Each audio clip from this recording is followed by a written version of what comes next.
the truth of our shared humanity, and that everything will pass from us sooner or later, is something that we're all facing in a very vivid way at this time, or probably most of us. There are probably some people who are drowned, if you will, in apathy, futility, dispersion, distraction. But I've come to see that compassion has a blazing quality, and it requires a kind of groundedness that allows us to be very stable as we perceive the truth of suffering, and to see it as clearly as possible. This is the first task, as Stephen Batchelor calls it, or the first noble truth. But it's accompanied by the roots, understanding the roots of suffering. It's also accompanied by the fact that, and you know, I love what Thich Nhat Hanh said, you know, we're all Buddhas, but as Suzuki Roshi also said, we could use a little help. But the potential to really alleviate ourselves and others from suffering exists within every human life. You know, I think about Stephen Hawking in his wheelchair with his body frozen by ALS, and still he had the energy and the purpose to be empathic and humorous and brilliant and visionary, and to be deeply compassionate. All of us have this potential.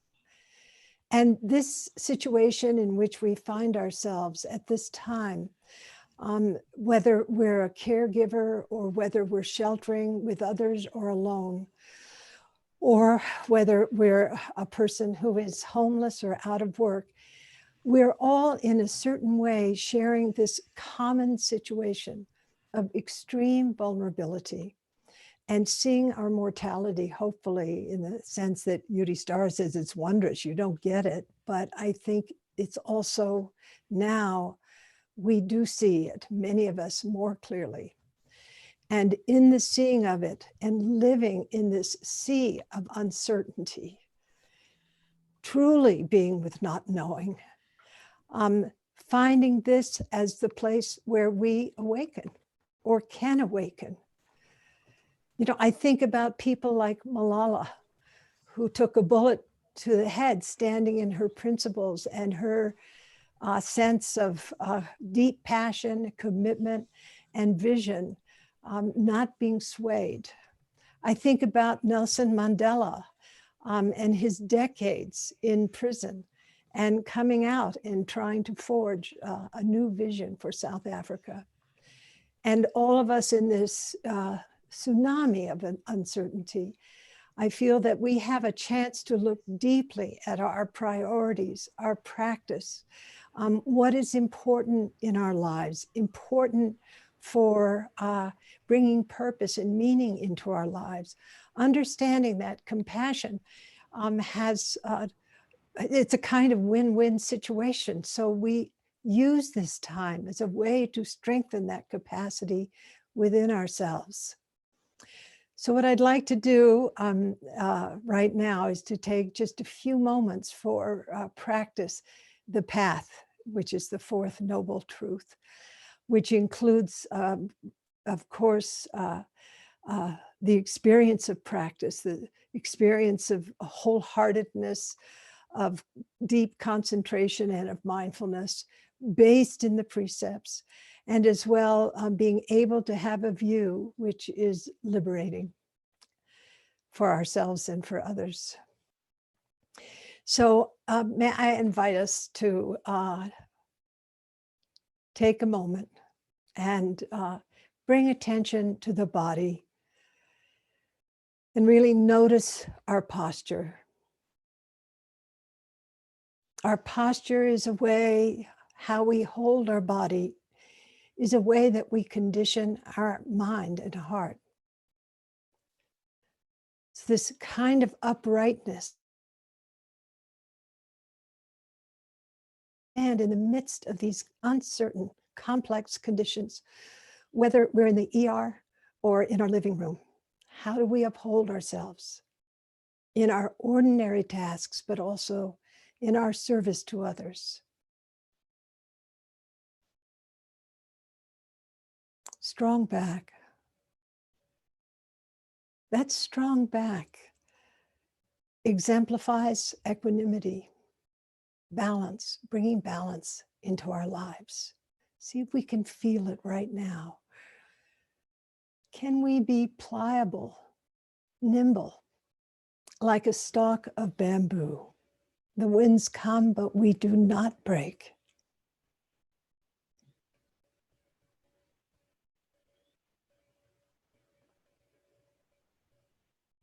And then our strong back is complemented by soft front.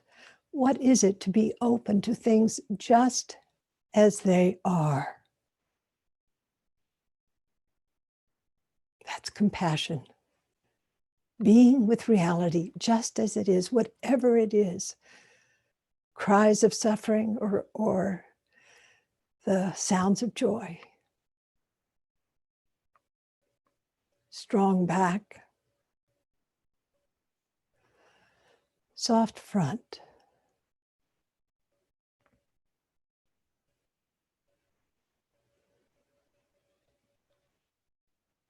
And see if you can feel that complementarity. So often it's strong front, very defended, and soft back, fearful. And we can set things right. Strong back, soft front. And let the breath be deep in your body.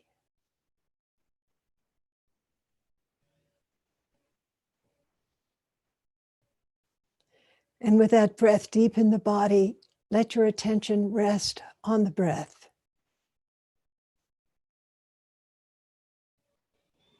A deep inhale and an exhale.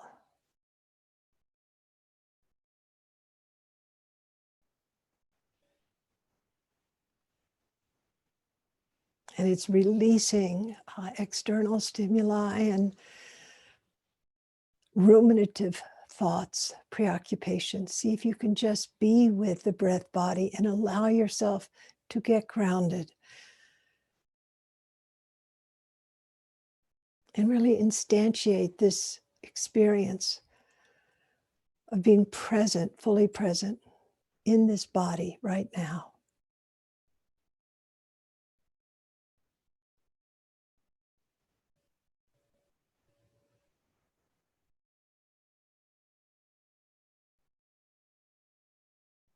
And now take a few moments and remember your intention. Recall why you're here, why you've joined this Maha community, this big community this afternoon. You know, it's really our time now to look at how important it is to be as awake, as clear, as grounded, as strong and kind as possible. And we can do this.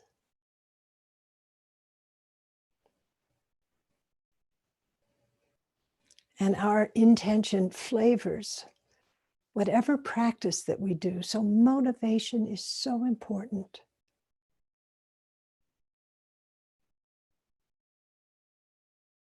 You know, it's often when I sit down, which I do now because of practice period, many times a day I'm doing sitting practice. I settle the posture, and then I remember really why I'm doing that practice, which is to awaken so that I can be of service to others. And I bring someone or some situation very personal to me. Or maybe something I've read that's really moved me into my awareness. And I let myself be touched by the truth of suffering. and allow the concern and care to come forth. Soft front, so strong back. Remember really why you're here.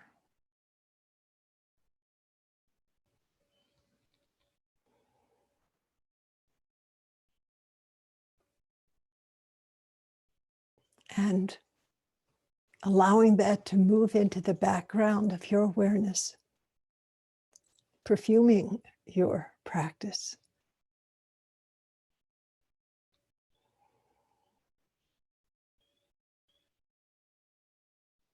Notice the body.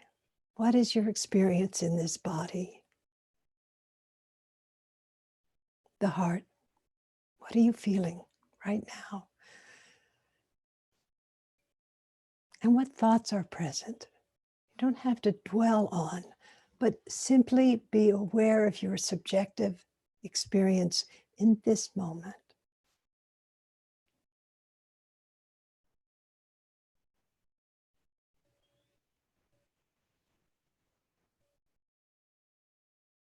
And then allow your awareness to expand, to open, to include others who might be in the room where you find yourself right now, or in the room that we are sharing, all 541 of us right now.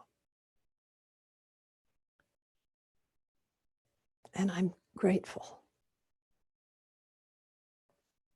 for your presence.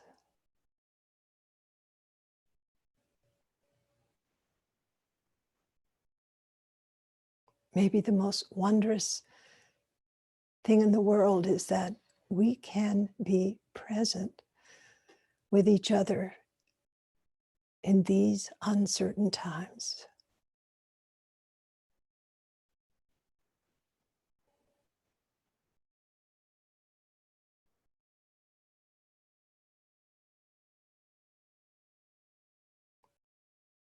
And always at the end of practice, we dedicate the merit that whatever moment of peace or safety or appreciation or gratefulness that has arisen for us, whatever moment of insight, of clarity, of release, may we release it to others.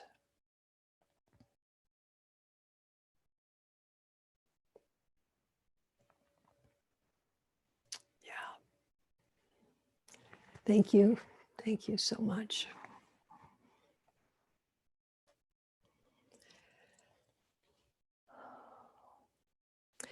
So I really thank you for sharing practice in this way. It's a new world. It's a new phase. And earlier, I was asked a question about the future. And I thought about my teacher who died a year and a half ago, Bernie Glassman Roshi, who shared the 3 tenets of the peacemaker order. The first being not knowing. Not knowing. What is it to sit with not knowing? What is it to understand that we can't actually count on anything? We say we could count on our best friend, maybe not. Maybe you say you can count on your mind, but maybe you will lose your mind. We live with radical uncertainty, but like Yudhishthira said, we have this feeling that it's not us. I'm secure, I'm safe, I can count on things. But in actuality, as Suzuki Roshi, Uchiyama Roshi, Bernie Glassman, Vimala Kirti, the Buddha, wonderful teachers throughout space and time have shared. And that if we look really deeply, we can see that in actuality, we do not know what will happen in the next minute. I recall In 2001, in this very room where I'm sitting now, I was talking with an editor at Shambhala Publications about my book, Being with Dying.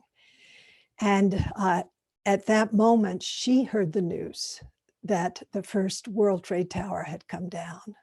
And I was standing holding the phone. We didn't have TV and that kind of connectivity that we have now. And I was just like, oh, my Buddha, the world has just changed again. But the Buddha exactly taught us that, the truth of impermanence. Everything will change. And Atisha in his contemplations was so clear that we will lose all that we cherish, including our bank accounts, our two-car garage, our jewelry, our malas, our robes, our identities. So part of this practice that we're facing now is this kind of existential challenge of what it means to live in conditions of such extreme uncertainty and also such extreme vulnerability. And what is it doing to our life? Our life as an individual, but also the life of the globe, of our society. And what can we do to create the best conditions possible for a world that is saner, kinder, more conscientious, and more brave? I feel like the uncertainty, even though I'm not always comfortable with it, is a kind of gift because it brings me into the present moment. At the same time, I know that many of us feel as well, not just the gift side, but that this is pretty terrifying, what we're facing. I know I'm sheltered up in my little room in the second story of Upaya House, 77, multiple pneumonias. I don't think I could survive this virus. So I'm doing the best I can from my little perch to serve others and to survive. But who knows? I don't know. And living with that not knowing is deeply liberating, but also not to use it as a bypass, but to understand that so many are in crisis right now. So many are being called upon to meet suffering. People who are choking on their own bodily fluids. People who are gasping for air. Elders who can't get food. Native peoples here in the state of New Mexico who are now the Navajo on certain parts of the reservation, not able to access the care they need. Many dying. Yeah. So this is a time that we are really invited to practice deeply, to be fierce and loving, not turn away from the truth of suffering, but to also study deeply the truth of impermanence. And may we do so together. Thank you.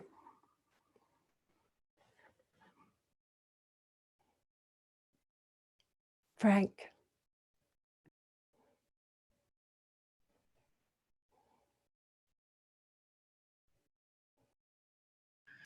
I'm with you, to sit with your clear mind and your ever-expanding heart.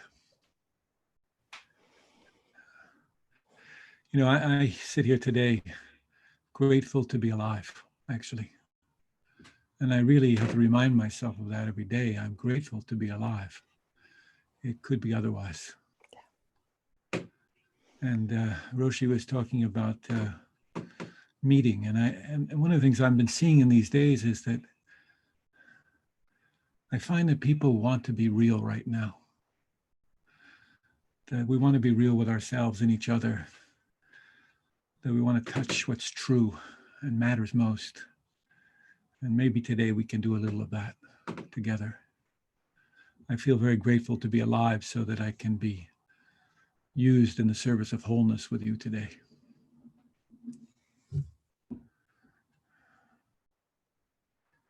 You know, Roshi mentioned this word meeting, and I like it a lot, you know. Can we meet ourselves and others over and over again in these days? Can we see ourselves in each other, in our next door neighbor, in those who are suffering across the globe? Can we meet ourselves in them and see them in us? Can we meet ourselves in loss and grief? Meet ourselves in sickness and death. Both are within us and surrounding us at this time. So I want to say a few words about loss and grief. Not so much to explain something new, but to remind you in a way of what you probably already know, and to make a space for grief. You know, there's so many different ways that we're experiencing loss now. You know, certainly we're experiencing the loss of people we love, to illness and death. Or maybe you're a clinician and you've been caring for someone who didn't know, who was struggling with COVID-19 or perhaps dying of it. So there's that loss, of course. And then there's just a loss of capacity, you know. We all experience it as we age, you know, we become less flexible, our memory fades. And right now, people experience a great deal of loss of capacity, of loss of control. I know for myself, I feel a tremendous loss of relationship. I'm separated from my children and grandchildren, and I want to touch them. And I want to kiss my granddaughter. Well, for some of us, you know, we entered into a struggle right before the pandemic occurred. Maybe we were going through a separation or a divorce or some breakup of some kind. I feel a lot of us are experiencing some kind of loss of identity, you know. A lot of us derive our sense of self and our value out of what we do, out of the roles we play in the world. You know, speaking for myself, I'm accustomed to being on the front lines of an epidemic like this, as I was in the HIV epidemic.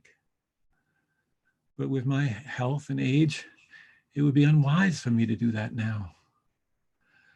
So I feel this objective helplessness in my life that is true. It's not just subjective. It's true. I feel helpless to address the suffering sometimes that I see in front of me. It's a loss of dreams for a lot of us, you know.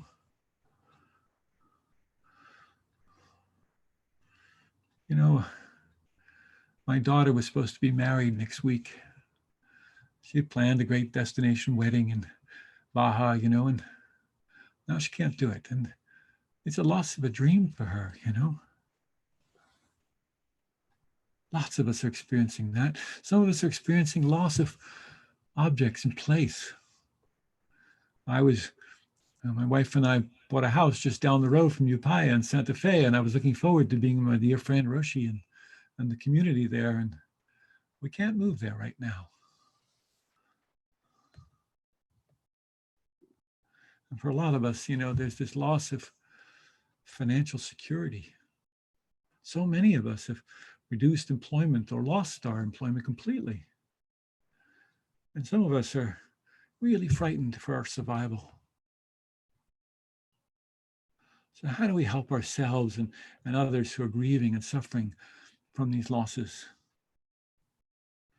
I think the first thing we have to see is that living well is not about eradicating our wounds or our weaknesses, but in understanding how they complete our identity and equip us to help others.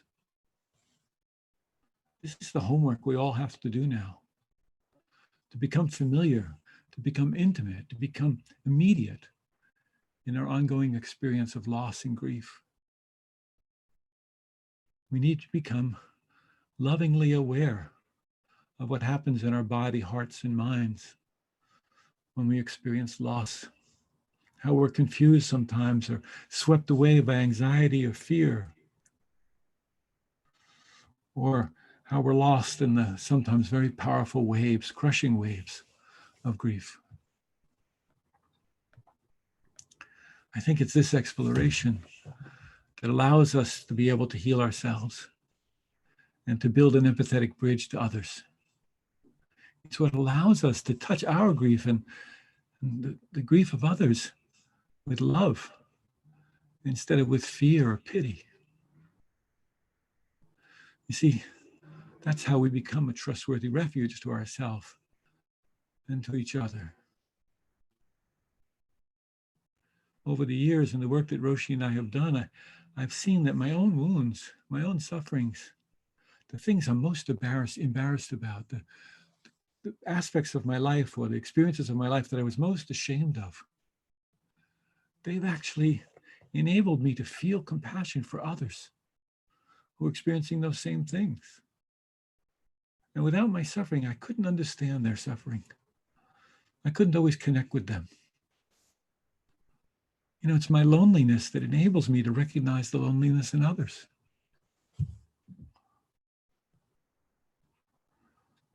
So if we haven't made a sincere and deep exploration of ourselves, if we haven't really tried to learn how to hold paradox, the complexities of this life, the fact that grace and grit are partners, you know. If we haven't done that, then when we say to someone, I understand, someone who's being pulled down into the raging river of fear or grief, you know, when we say, I understand, if we haven't really examined our own selves, that person will sniff out our insincerity and our sentimentality. And we won't be a trustworthy refuge to them. So that's the first thing we have to do our own homework. Then I think we have to understand that grieving's not a pathology that has to get fixed. Remember that, you know, grief is the way that we love. Someone said beautifully, Roshi told me the other day, grief is love that has no place to go. So we understand our grieving as a way that we love our dreams. We love the people that we've lost, that we, you know, love the multiple dimensions of ourself that we might feel slipping away. And third, I think it's really important to remember that grief is not just about what we've had and lost. It's about what we haven't gotten to have. Grief's not just about what we've had and lost. It's about what we didn't get to have. And the current events, you know, they're giving rise to all these manifestations of loss and grief now. Unbelievable loss. You know, I spoke with a student of mine in Italy just a few weeks ago, and she's a hospice worker, and she told me that both her parents had died of the pandemic. Both her parents. And that she couldn't go and see them because she too was tested positive. And she couldn't be with them and they're dying, and she can't hold a funeral for them now.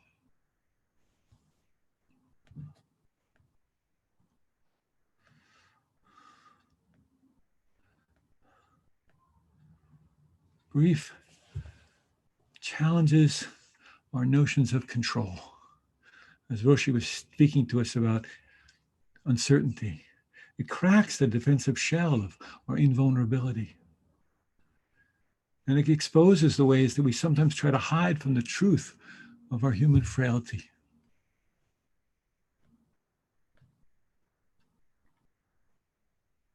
Now, to be useful to ourselves and to others who are grieving, we have to know something about the territory, but we have to be really careful here.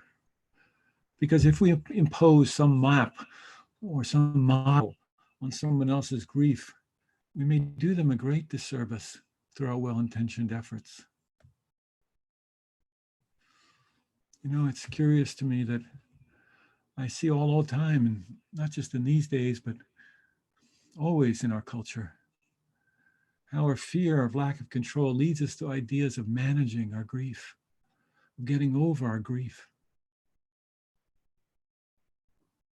Our grief is part of the human condition, maybe the most human thing. It's curious to me that we never speak about managing our joy or getting over our happiness. Our grief is here.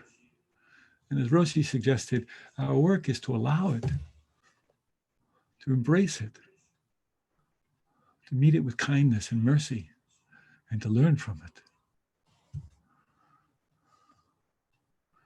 Maybe our grief will last a lifetime. I think our relationship to it changes over the years, over time, but this idea that we have that time heals, it's a misstatement. Time alone doesn't heal. Time and attention, time and loving attention heal.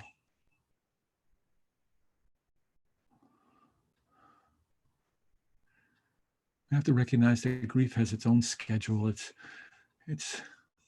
got its own unique rhythm. It's a process of the soul, and it can't be rushed.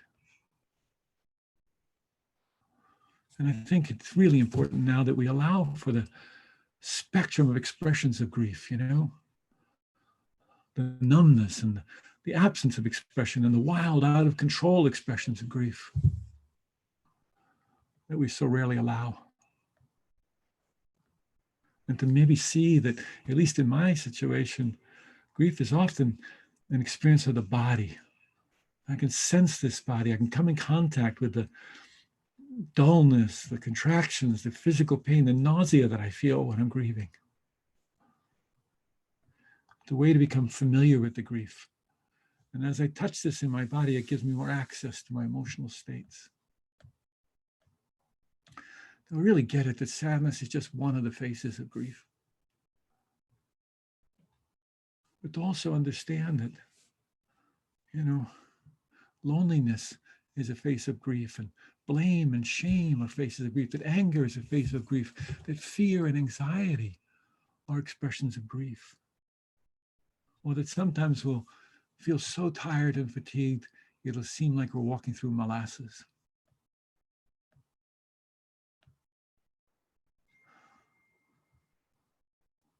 Grief is unpredictable, uncontrollable. You're going along one day and everything seems to be fine, and then you find yourself swept up in grief.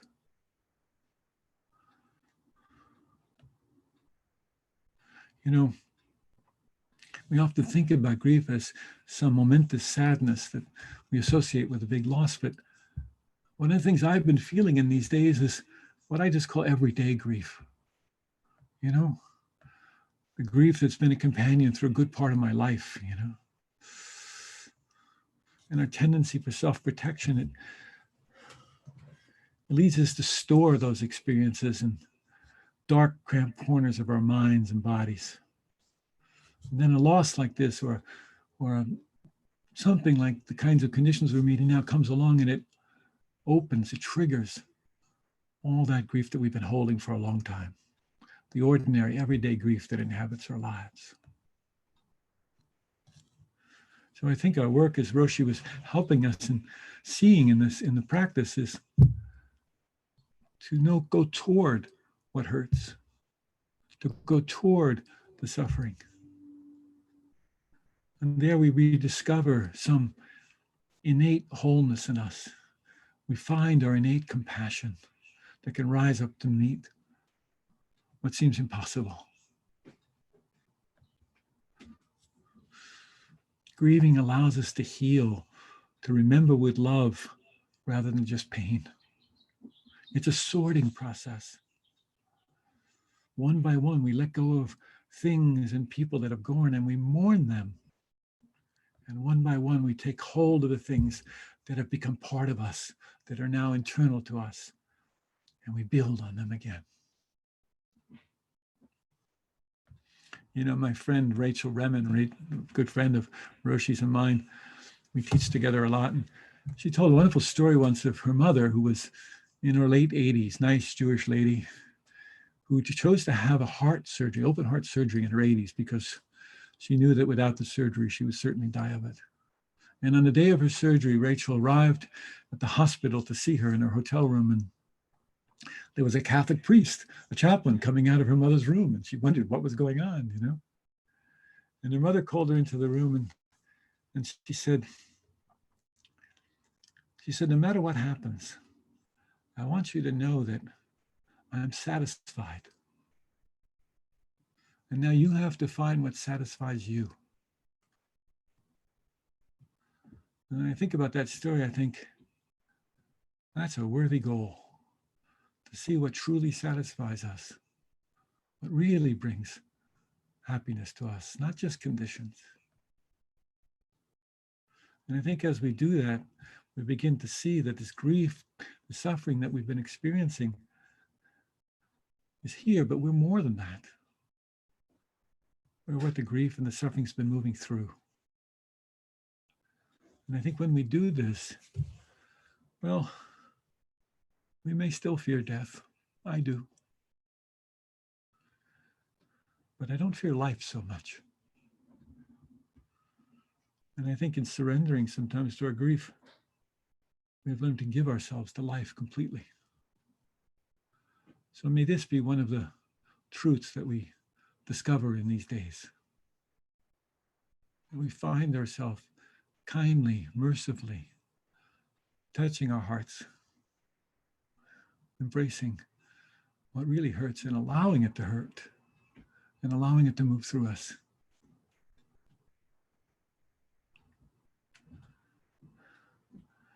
May this be so. Now, Roshi and I said these things really just to sort of seed our discussion. What we really want is to provide an opportunity for you to speak to one another. And so in just a moment, Soren's going to give you some instructions about how we're going to create some small groups for you to talk with each other about. And, I want to just say a few things about those groups before Soren gives you those directions. First, when you're speaking, let one person speak at a time. And as best you can, speak spontaneously. That doesn't mean fast. It just means in an unrehearsed way. And try and speak directly from your experience, not theoretically, but from your own body, your own heart, your own mind, as it's happening right here and now. And I think if we do that, our collective wisdom will begin and compassion will begin to emerge. So really try and go to essence. And the question that we're going to ask you is very simple. What practices best support you now to face uncertainty and grief? What practices best support you now to face uncertainty and grief? Now, for some of you, that might be some practice of self-regulation through mindfulness practice, intention, kind and mindful attention to the body, to the heart, to the mind. For some, it's about providing some kind of space, the space of loving awareness around whatever it is that's challenging us in this moment, around the uncertainty, around the grief, because we understand that whatever we give space to can move. Or for some of us, what really helps us is to give our attention fully and completely, let our gaze, let our focus come to rest on something beautiful, whether that's a moment in nature or on our beloved or on our grandchildren's eyes. Or for some, the practice of generously listening to our friends and family. This is really what is the practice that most serves us in meeting the uncertainty of grief. So what's true for you? And there's no right or wrong answer here. You know, it's just speak spontaneously, speak from your direct experience. And maybe you say, I don't have one. I don't have a practice. But I'd like to be able to do this. That's okay. All right. So that's the question. What practice is best serving you now to meet uncertainty and grief? And Soren, maybe you could explain to folks how we're going to do the small groups so that they don't get too confused. I get an invitation to join one of the groups. My colleague John Beshu the groups in about 60 seconds. That invitation, please join the group. You will find yourself in a group of 10 people. We use video if you can. If you use video, you can just use. Soren, you're breaking up quite a bit.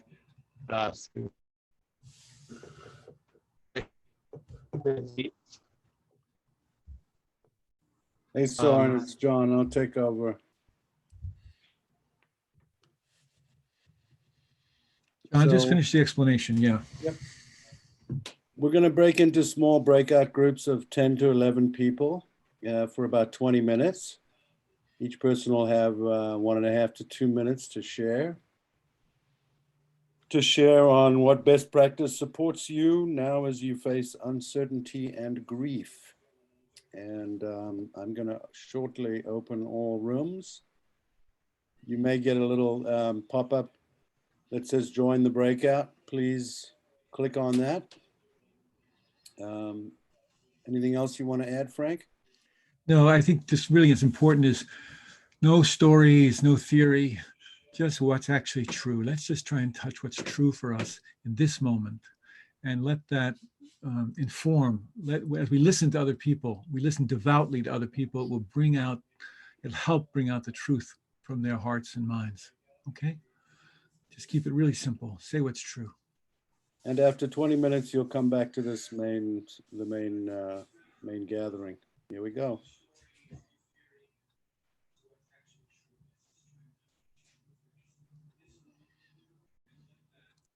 Wow.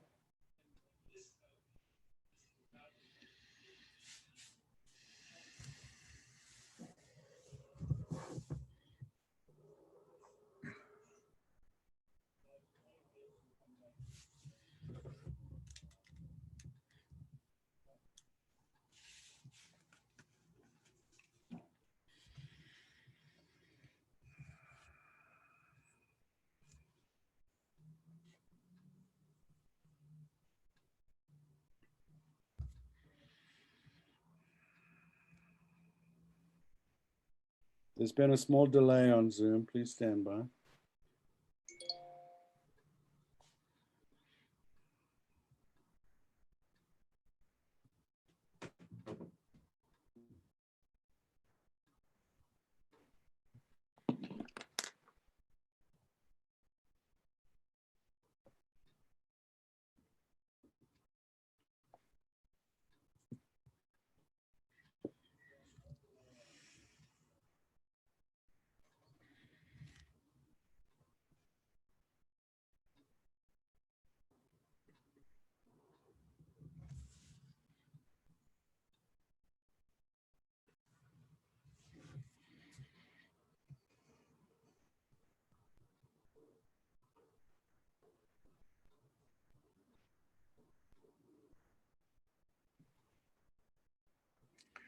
It'll take just a moment when you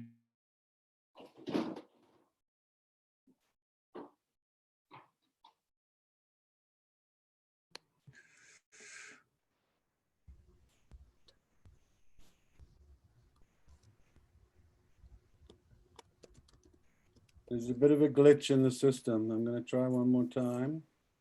and if we can't, John, we'll just bring everybody back into the big group. Yeah.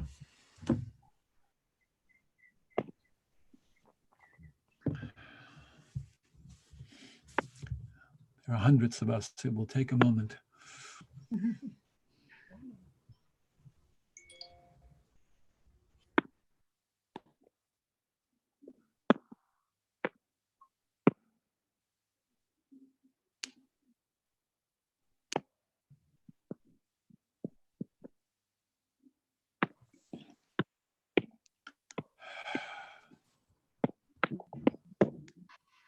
We're unmuted now.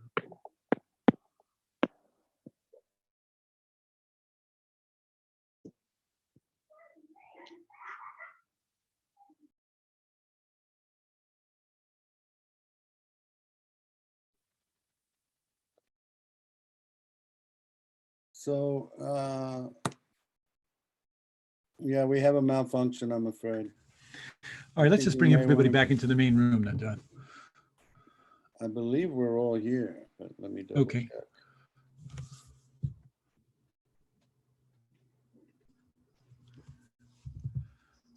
We should all be here. Okay, great. So, as Roshi spoke so beautifully about uncertainty, here we are. The Zoom isn't allowing us at this point to put everybody in small breakout groups. So I think we'll stay in one large group. John, there's a way that people can raise their hand. Yes, there is. If you click on the participant button that's on the bottom control bar, you can raise your hand. It's a little blue hand on the bottom of the participant window. And Now I will please make sure your camera is on. So Julie, So what we're going to do now is rather than doing it in Please small take- groups, we'll just let you come into a, sorry, John. here we go. Julie, go ahead. What's assisting me mostly right now is titrating the news, the bad news that's coming in, and really trying to be present and mindful when I'm cooking and also when I'm teaching.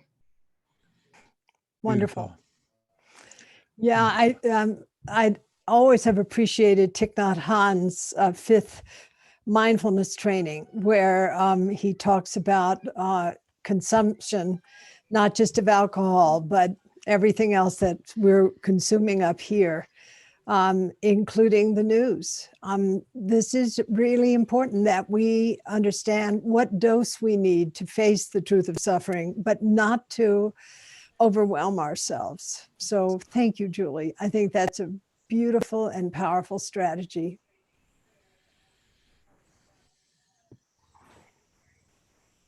John?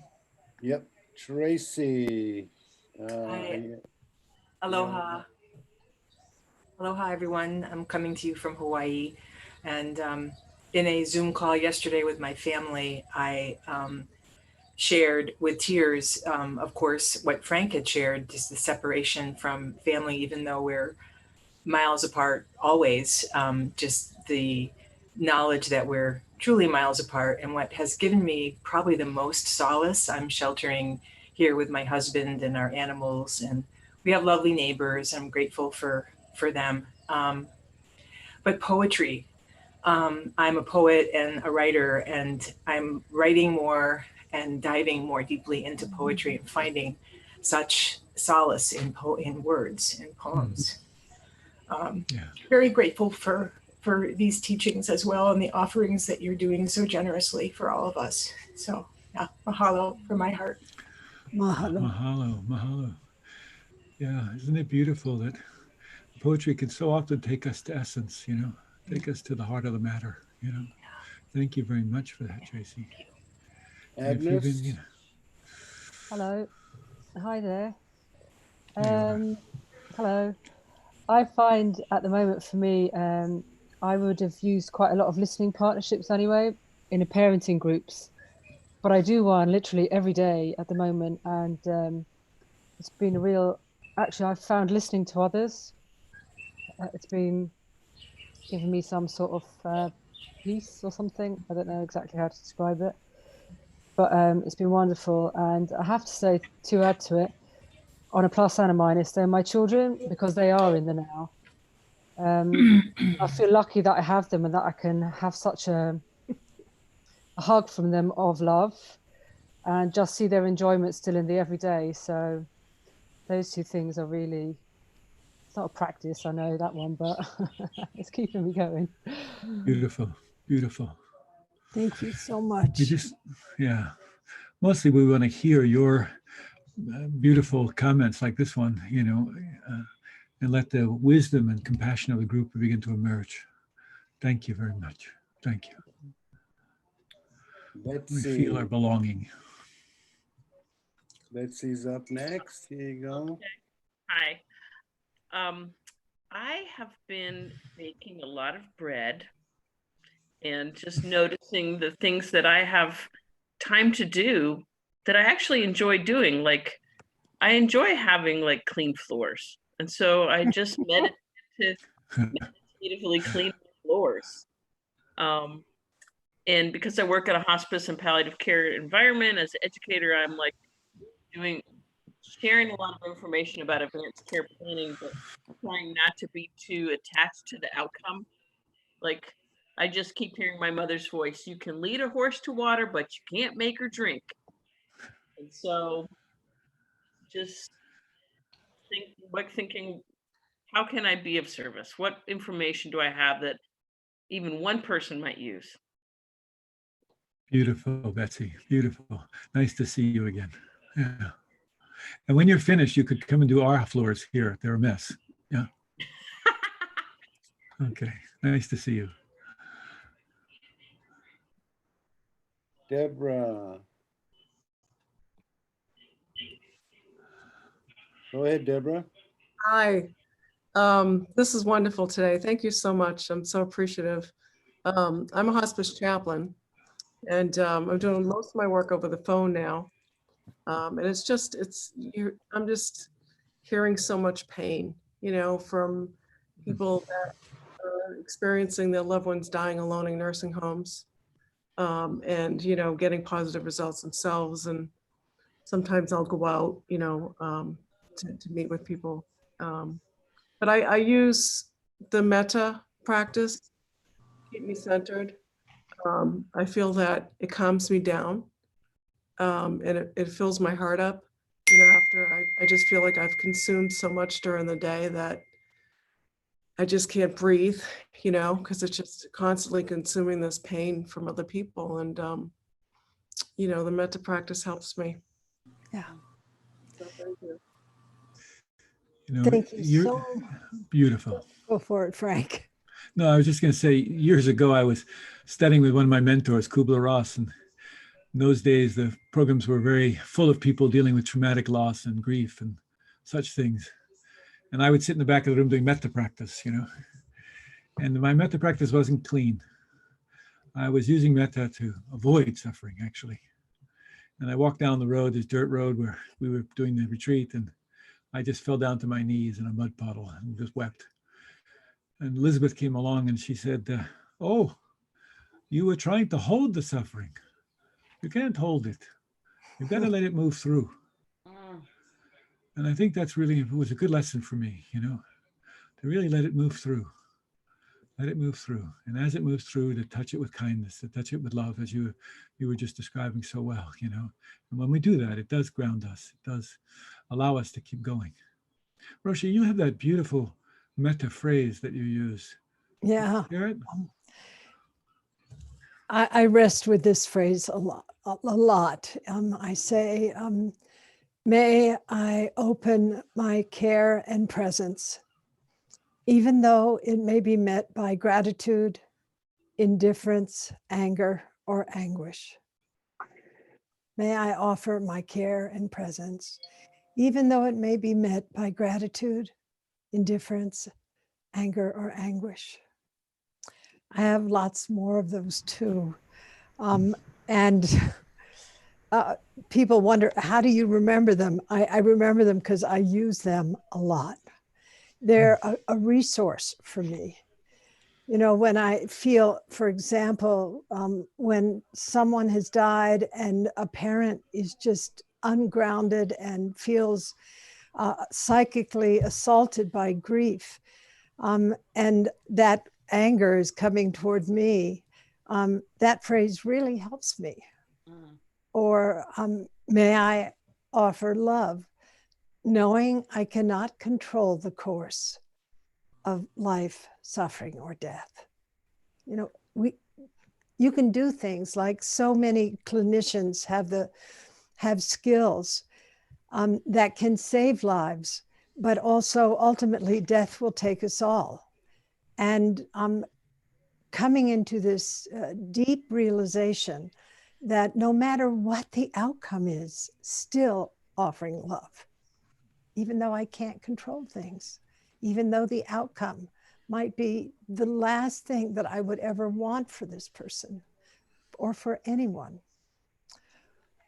Another one is, may I find the resources to truly be able to give. And as you were talking, Deborah, and I have to say, chaplains are now being called into service in a way that I accept, maybe during the AIDS crisis, but I'm not sure, even during the AIDS crisis, that chaplains were as vividly engaged, as present as chaplains are today. And it is, as a chaplain, you're offering care and presence, even if it's through Zoom or Skype or a phone call. And how important it is also to keep yourself resourced, which earlier one of our people was talking about titrating the news, not constantly consuming the horror, so to speak, but having the inhale, taking in the truth, and the exhale, mercy for yourself and mercy for others. I think it's really important. And one other phrase I think it's been so helpful. I feel like as a provider of care, I often don't necessarily, I'm not necessarily always easy on myself. And I will say to myself, may I see my own limits with compassion, just as I view the suffering of others. Anyway, I hope those few phrases are helpful. They've been islands for me of care and love and capacity. Thank you, Roshi, and thank you, Frank. I'll hold that in my heart. I'd like to ask Ken to share. Thank you, Roshi. Thank you, Frank, for doing this. Spring is in full bloom here in Philadelphia. And aside from my daily mindfulness practice, which has really helped pull me through this, whenever possible, I try to get out to the woods with my dog, do some hiking. It reminds me, it doesn't just get me out of the house, which of course is important, and still maintain social distancing, but it reminds me that even with everything that's going on, spring will always come. There will always be rebirth. There will always be a blossoming. And, you know, I might not see it. A lot of other people might not see it, but it'll be here. And that kind of, it helps carry me through. Thank you so much. Yeah, we are in the Easter season. I feel that in a certain way, there is a kind of crucifixion. We're at a crossroads globally, and also many of us individually. And to be reminded of the resurrection of spring, of the capacity that we all have and can actualize at this time for rebirth. But I'm hoping for a rebirth into a world that is a little different than the one that is behind us, actually. I'd like to invite Carlos to speak. Hi, everyone. I'm speaking from Quito, Ecuador, in South America. And the practice that in which I find refuge, I've surprised myself. I have gone all out in order to put myself in service of people, of everybody and anybody I can, in service of as many people as I can, and help as I can help. And that has been in the form of online classes, online support, even health support in keeping people active and giving them a routine and mindfulness practices. And just giving myself and being of service been helping me deal with that. And of course, taking care of myself first before doing that. Thank you. Beautiful. Beautifully said, Carlos. Yeah, service can be a kind of balancing factor for fear, as long as we're not using it to avoid fear, but it can be a beautiful balancing factor. So thank you for doing that, Carlos. I really want to hear from, I want to hear from everyone, but I'd like to especially want to make room for the clinicians who are, particularly some of you are on the front lines right now and facing unimaginable suffering, and I want to make sure that we leave space for you if you'd like to speak. Yeah, but everyone's welcome. Everyone's welcome to speak. Patricia, would you care to share? Yes, I'm from Montreal, Canada, and right now Montreal is the hotspot in Canada, so our numbers of infected are rising daily. So far, it's under control. I work in a Department of Medicine, so I've been managing at 2 levels. One is every morning for an hour. My own personal practice has become yoga with kirtans in the background. So rather than allow my mind to be busy, I'm taking care of both my body and letting the kirtans just work their magic, because those are sounds that I don't need to know what they mean. I can just feel them in my body. And so I actually have been doing that every morning. And then our university is shut down, so I've been teaching online. And but what I've been doing at the hospital level is that I've been working with doctors and nurses for about 14 years in terms of keeping them well. And so I've already been able to set the stage for that. And now, of course, it's needed more than ever. So I made a video, for example, for the staff, and then I'm offering Zoom meetings for like 15 to 20 so that they can drop in and share their experiences in a way that usually they don't have the opportunity. And so I'm kind of building on previous work and trying to be creative of how to offer more for more people. And I think this is going to evolve, but I'm actually feeling very calm and prepared. And I haven't personally been feeling this anxiety, and I'm not quite sure why. I think it's because my practice is very stable. And so this stability has helped me just kind of be with this unknown.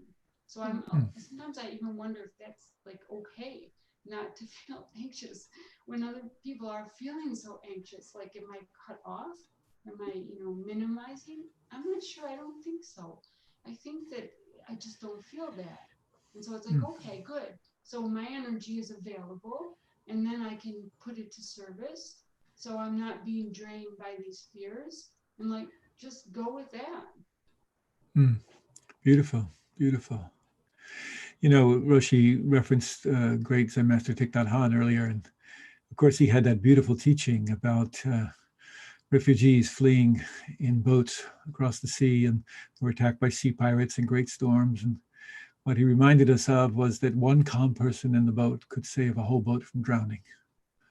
And each of us can be at times that calm person. So even though we might at other times be swept away by anxiety, there's a way that we can sometimes also just allow that anxiety, and we'll watch it settle in us and feel ourselves to be the one calm person. It's needed now. In what Roshi was saying a moment ago about maybe a new world will emerge from this, I would hope and I trust that some of what will emerge is the kind of wisdom that we're seeing here on this call. People's turning to what actually supports them and then bringing that into the world, not as a teacher so much, but as a model, as a way of meeting what is impossible in remarkably unique ways. Yeah. Okay, John. Ready for the next one? Yeah, go ahead. Susan, please go ahead. Susan? Susan with the Z? Okay, we'll try somebody else. Jane. Susan? Yeah, I'm here. Hi, Jane. There you are. Hi. I guess when I think about practice in terms of what's holding me, I definitely have come back to my practice in a way that I hadn't been before my meditation practice. And also there were some gifts, a sangha that I had been connected to many, many years ago that's across, I'm in Canada now, and it's all the way across the coast, across the country in the United States, is doing their sittings online. And so I can join them, which has been really lovely. So that's been Beautiful. helpful, and just having that kind of ability to connect. But in terms of my work, I work in hospice, and it's just that acceptance I'm finding is my big practice right now. Acceptance that the ways that we connect with our clients are completely transformed, and that there's a sense that somehow it's not as meaningful or not as valuable to be connecting with someone on the phone or on the video, and that we've lost touch with some people who we would otherwise connect with. So there's just a lot of acceptance that somehow what we're there for, this kind of psychosocial caring, this emotional connection is being made, even though it doesn't feel the same. And the practice of just regular checking in with our clients, and for me especially, has been really transformed through this process. And so yeah, it's just a lot of acceptance. And for myself personally, that grief that you spoke of, Frank, that sort of unspecified grief really came up strongly for me in the first week of this isolation. And I had to be apart from my family for an entire day. And I just found myself deeply, deeply in grief. And I kept trying to figure out, like, what is this from? Like, am I going back and grieving my loss of my mother or something like that? But I think it's really what you said, which is just, it's allowing this kind of acceptance, and this allowance is bringing up this underlying sense that we all carry of loss and grief. And so just more acceptance. Yeah, Thank beautiful. There's something in your voice. I just, what's it like when you talk to the clients, you call them, or the people you serve? What's it like for you?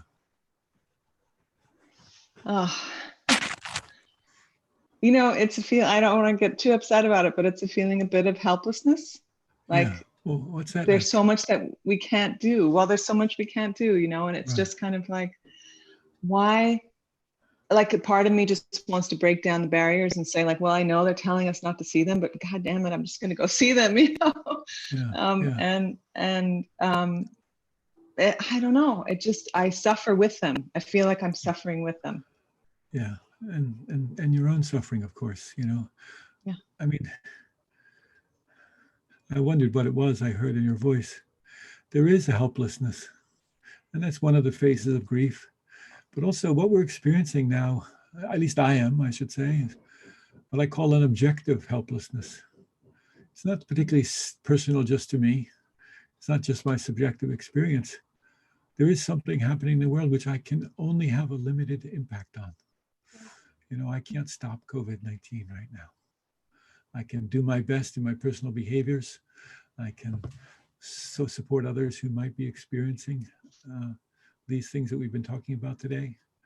But there's also a kind of objective helplessness. And that's something about my humanity that I need to accept, that I want to include, that I want to allow, and to see how it then allows me to connect with other people when I allow that. Yeah. So Frank, as you're talking, and also what the words that we just heard, I feel that grief is deeply humanizing. Yes. And also that at this time where we are doing our best to not harm others and to take care of our own situation, but one of the things that I feel so deeply is a sense of humility. That no, I cannot control outcomes. No, I have aspirations for the best outcome possible, but still, I can't know. I have to really rest in not knowing. Yeah. And the sense of my friend Cinda Rushton, the ethicist at Johns Hopkins, speaks about clinical humility. Well, this is, you know, when she first shared that term with me years ago, I was so touched because I realized I look at doctors and nurses as kind of gods. You know, our life is in their hands. But, you know, and some people look at Frank and me as if we know something. And we have certain skills and we have experience, but ultimately we're humans in this tragic mystery together, and working with this mystery in the best way possible in order to serve others and to keep ourselves intact, to keep ourselves whole and also learning. Thank you so much. Thank you. Maria. I'm not sure. Should I speak? Yes, please. Please. Okay. I live in Ohio. The practices are physically walking and this Zoom connection to so many communities that use silence, including, now I just heard about this one, mindful stress relief, and also Friends Quakers. And I've come to realize today that it's like I'm talking to people all over the world, but not in my own town. So I feel like that's my new thing that I have to look at. I am a healthcare worker. I'm tertiary occupational therapy. I did work for hospice once as a nurse assistant 20 years ago. My whole body tensed up when I raised my hand. I kind of don't want to bring this up, but I feel anger. Yeah. I'm 63. I work at a trauma hospital. I love my clients, my patients. They're the homeless, drug addicted, uninsured. And I feel angry. I'm sorry, everyone. I really appreciate your love, and love also brings me through, but I've spoken at my hospital. We have to have masks. We have to have tests. We have to start sitting farther apart from each other. And for this, I was stigmatized and told by younger people, if you don't want to be here, take your vacation and go home. But yet 3 weeks later, we're wearing masks. The computers are cleaned twice a day, and we're sitting 6 feet apart. So I feel cut out from the group. I'm old, so I'm at risk. But I'm a person who doesn't give up.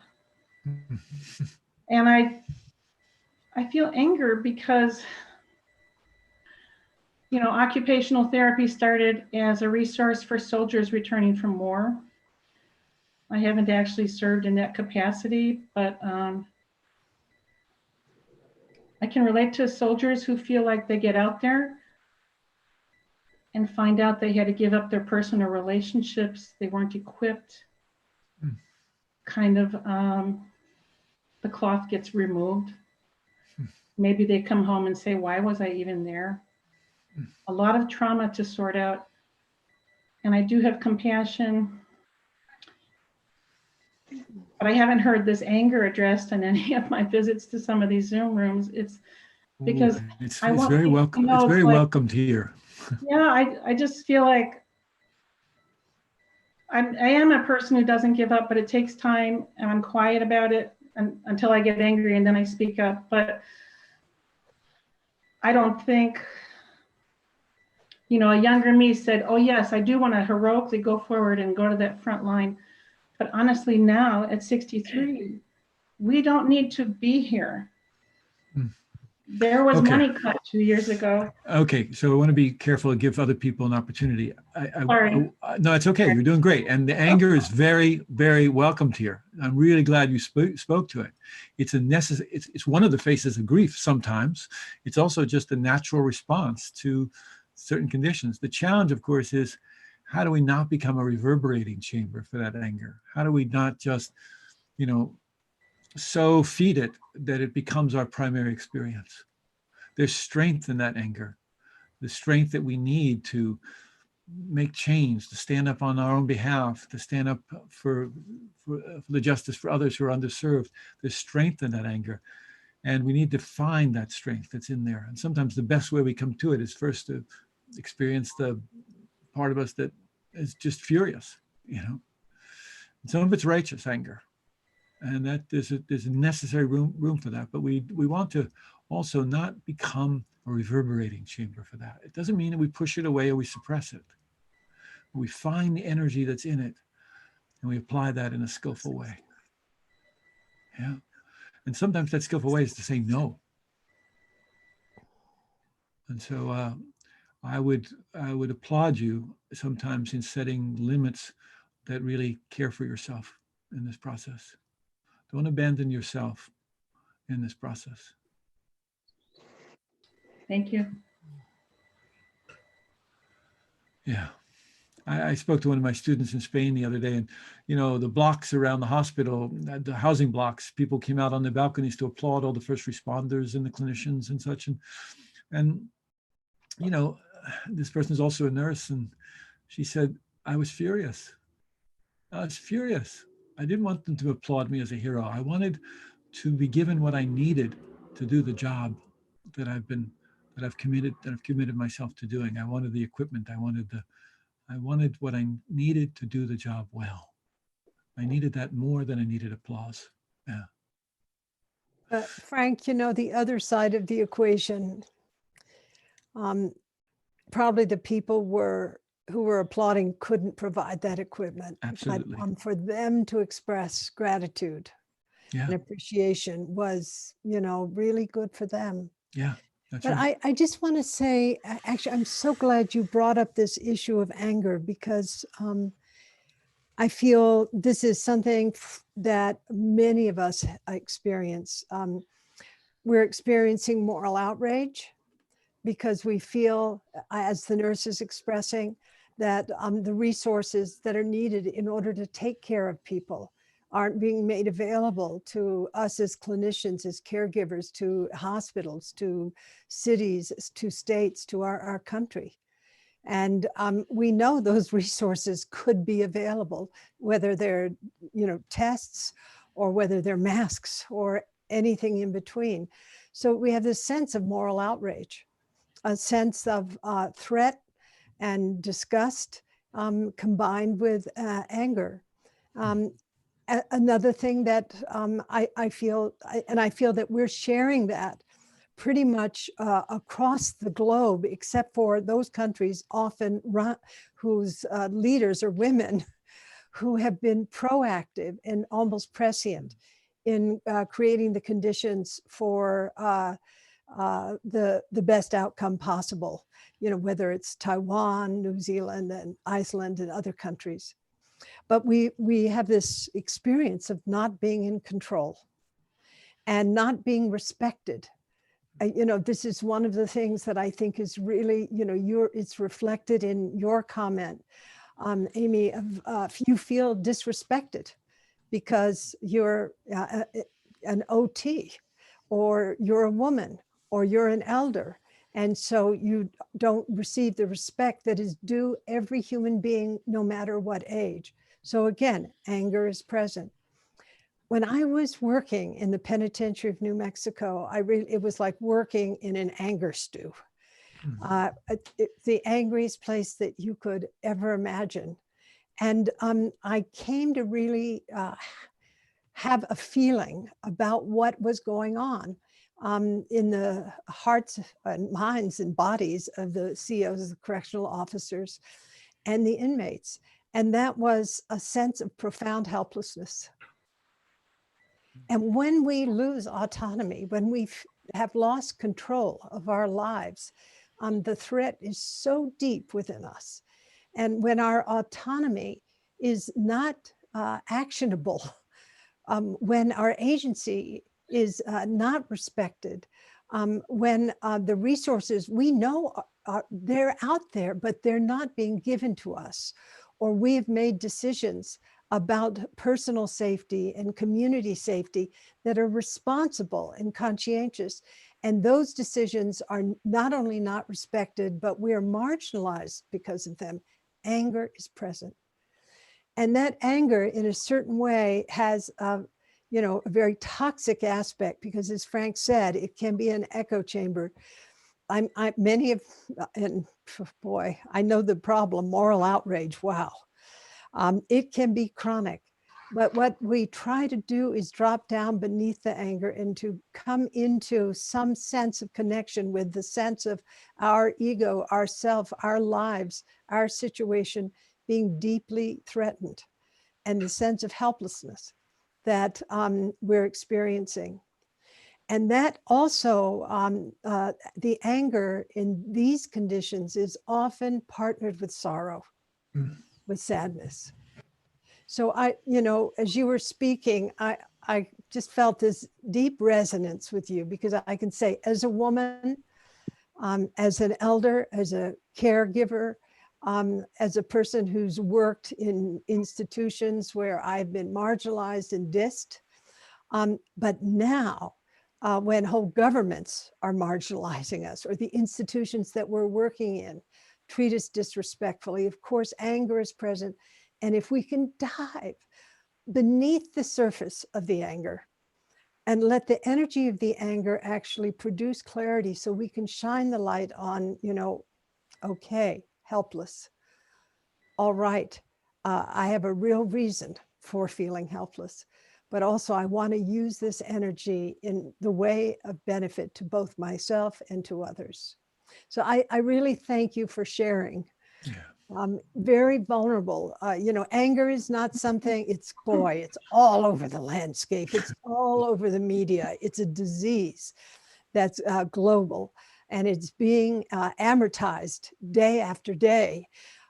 But when it comes down to your individual experience, you're pointing to something that is viral, that is also contagious. And it's important for us to come into a deep understanding of the source of our anger and how we can transform it. Sadhu, sadhu. Sorry, Amy, did you have a final word to say? We just unmuted you. Try it now again. Sorry, Amy. I just was saying thank you. Thank you. Thank you, Amy. So we've reached our time. Frank, Roshi, do you have some final words to say before we go over a few logistics of future events? I feel grateful to be here today, healthy enough to share my mistakes with you, the few that I've learned from, and also to hear, from so many of you about the challenges that you're facing. And just to let you know, Frank and I, who we've worked together for many years, and we asked Soren if it was all right if we continued with this bearing witness together that we're doing. And so we will move this over to Upaya at www.upaya.org, and you look under programs. It's a free online by donation. And let me see if I can recall the dates. I can't. John, just put it up, Roshi. Thank you. So there we are, April 27 and May 4th and May 11th. This will be a time for us to continue this deep exploration. And I thank you, Soren, for your support to do this, your team support, and also Frank, thank you. Yeah.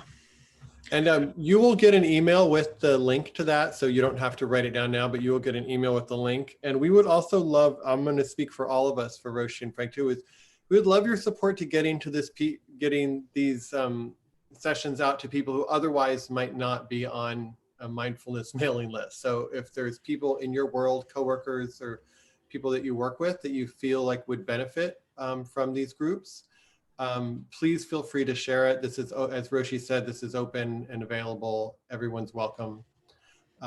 Frank, did you have any last thoughts before we close out? Let's close with a poem, by Rashina Ray. It's called The Unbroken. Some of you may know it.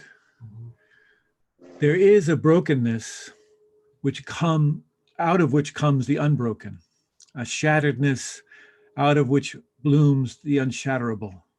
There is a sorrow beyond all grief, which leads to joy, and a fragility in those depths which emerges as strength. There is a hollow space, too vast for words, through which we pass with each loss. Out of those darkness, we are sanctioned into being. There is a cry deeper than all sound. Those serrated edges cut the heart as we break open to the place inside, which is unbreakable and whole, while learning to sing. May each of us feel this, allow ourselves to feel the brokenness and discover what is unbroken in us. Thank you all. And now I'm going to unmute everyone and we can do a group community goodbye. Everyone's unmuted.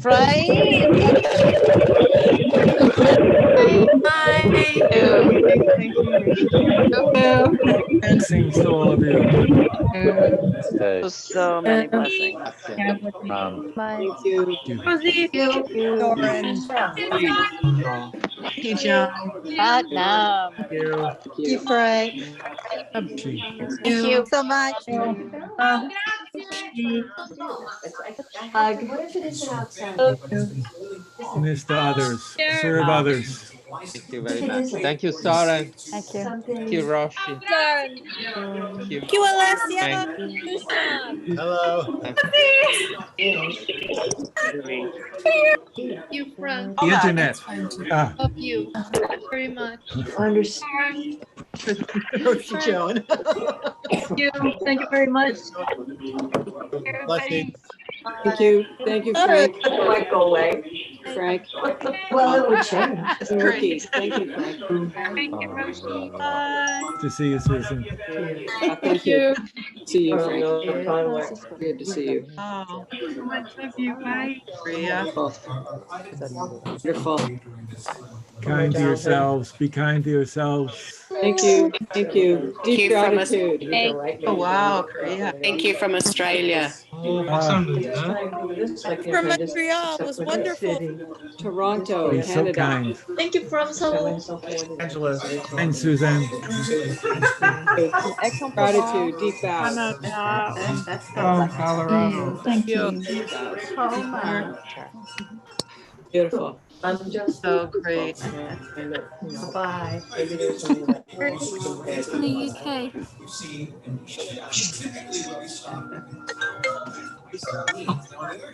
Bye-bye. Barber. Yes. That's Suzanne. Hey. I think it's hard to, I can feel all the feelings. The other day on the medical. Thanks for letting me Gratitude. Homeboy Industries. Thank you so much, Homeboy Industries. My God, I love you.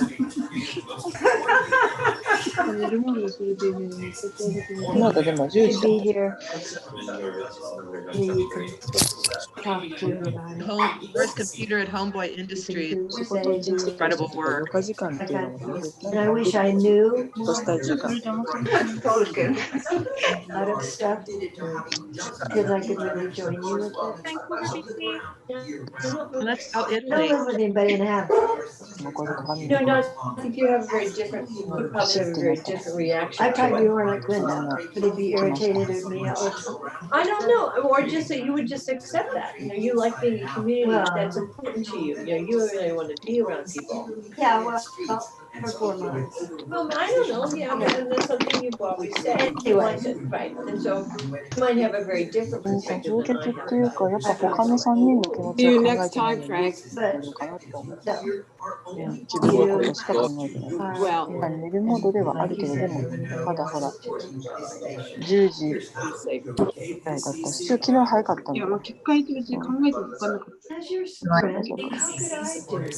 Could I tell you I'm gone? But you'd have to そしたら他の人たちがどう思うか。 I appreciate it. I mean, I did think that. I mean, I thought 考 about え it ても分かんな myself かった。 this morning. I thought, well, maybe I'll go. ありがとう。